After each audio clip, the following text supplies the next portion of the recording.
Hi everyone, it's Melissa, and today I am sharing with you my top nonfiction reads of 2022. So number 3 is Seven Fallen Feathers by Tanya Talaga. This is about 7 youth who died or went missing in the span of about 10 or 11 years in Thunder Bay, Ontario. All of these young people were Indigenous. They were from remote communities and had moved to Thunder Bay to go to high school because their communities didn't have the same educational opportunities. And in Thunder Bay, they didn't have the same sort of support. They didn't have community. And there's a lot of mirroring of the residential school system, which by this point in time was over, quote unquote.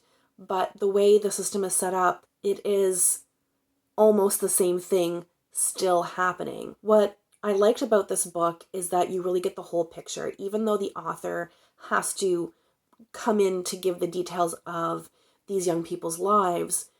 For the book as a whole, she really steps back and presents the facts and gives you a context for historically what education is like for Indigenous people, the current racism in the town of Thunder Bay, the commonality between the youth who died or went missing and the isolation and lack of support and community that they were facing. And you're really able to see how all of these pieces come together to result in tragedy. My second favorite nonfiction book of the year is Between Two Kingdoms, a memoir of a life interrupted by Suleika Jouad. In this memoir, the author talks about her experience of being diagnosed with cancer in her early 20s. It is about her medical experience and going through cancer treatments, chemotherapy, a bone marrow transplant. But it is also about what happens after when you have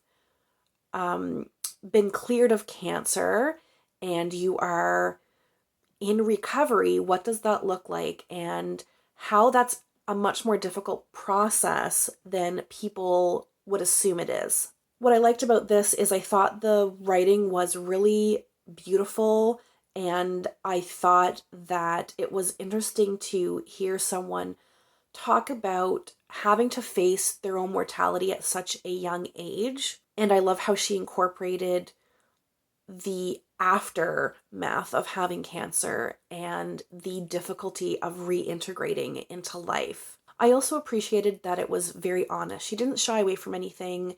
And even parts where, she might have messed up, or times when she might have said something to someone she loved that she regrets, she really, I think, tried to be as balanced as possible, even though it's obviously her perspective.